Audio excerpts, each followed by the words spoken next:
To my channel জ্যোতিষ জ্ঞান। আমি astrologer তপরাজ রায়। নমস্কার, আমি জ্যোতিষ বিশারদ তপরাজ রায়।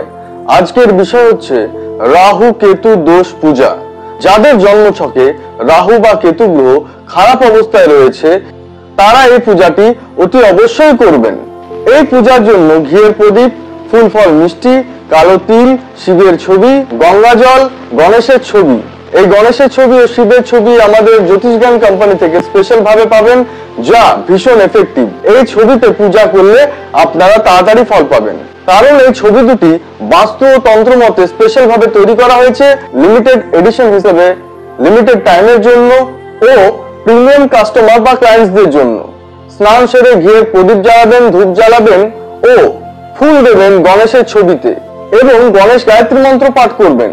গণেশ গায়ত্রী মন্ত্রটি হলো এক দন্তায় বিদ্মহে বক্রতুণ্ডায় ধীমহি তন্নো দন্তি প্রচোদয়াৎ। এরপর ফল মিষ্টি জল গণেশের ছবির কাছে রেখে অন্তর থেকে প্রার্থনা করবেন, আমার জীবনের সমস্ত বাধা যেন দূর হয়। এরপর একই রকম ভাবে ঠিক শিবের পূজা করবেন, কিন্তু মন্ত্র হবে মহামৃত্যুঞ্জয় মন্ত্র। মহামৃত্যুঞ্জয় মন্ত্র পাঠ করার পর রাহু ও কেতুর গায়ত্রী মন্ত্র জপ হবে। এখানে শিবকে কালো কাপড় দান করবেন ও ঘন্টা বাজাবেন। এটি একটি সপ্তাহে মঙ্গলবার বা শনিবারে করবেন। মানুষের প্রতি মিষ্টি ব্যবহার করবেন। এর ফলে রাহু ও কেতুর কুপ্রভাব অনেকটাই কমে আসবে। রাহু গায়ত্রী মন্ত্র হলো ওম নক্ষত্র গ্রহ ভূতায় রাহবে নমঃ। কেতু গায়ত্রী মন্ত্র হলো ওম ক্ষীর পুত্রায় বিদ্মহে অম্বিকা পুত্রায় ধীমহি তন্নো কেতু প্রচোদয়াৎ।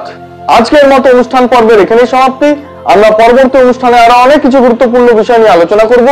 আপনার চ্যানেলটিকে লাইক, কমেন্ট, শেয়ার এবং সাবস্ক্রাইব করতে ভুলবেন না। আজকের মতো ধন্যবাদ।